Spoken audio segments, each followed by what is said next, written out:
Well, I certainly have lost many battles. So far I've not lost a war, but I've certainly lost many battles. Oh, yeah, more than I can count, probably. I don't really like risk for risk's sake or anything. And I do think that a lot of things are very risky with a low chance of success. But if you want to try to come up with an innovative breakthrough, that's going to be how it is. Anything which is significantly innovative is going to come with a significant risk of failure. But if you've got to take big chances in order for the potential for a big positive outcome.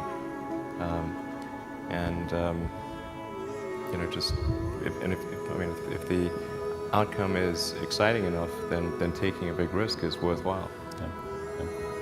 It's really how I approach it. But then once executing down a path, I actually do my absolute best to reduce risk. Because.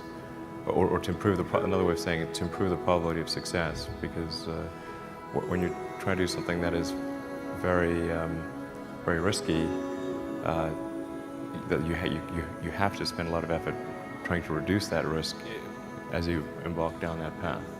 I mean, when I started SpaceX, I thought the odds of success were very low.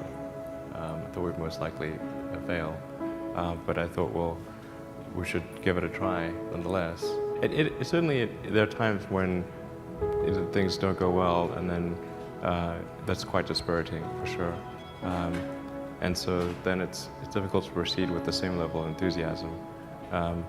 But I do think the things that we're doing are pretty important to the future. And if we don't succeed, then it's not clear what other things would succeed, and if we don't succeed, then we'll be certainly pointed to as a reason why people shouldn't even try for these things. So I think it's important that we do whatever is necessary to keep going. I think successful entrepreneurs probably come in all sizes, shapes, and flavors. I'm not sure there's any one particular thing. For me, some of the things I've described already, I think, are very important. I think really an obsessive nature with respect to the quality of the product is very important. So, being obsessive compulsive is a good thing in this context. Really liking what you do, whatever area that you get into. Given that, even if you're the best, there's always a chance of failure. So I think it's important that you really like whatever you're doing. If you don't like it, life is too short. I'd say, and also if you like what you're doing, you think about it even when you're not working.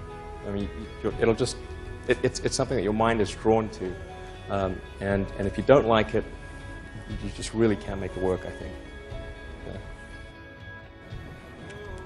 Well, I think it's important to have a very to apply critical thinking to.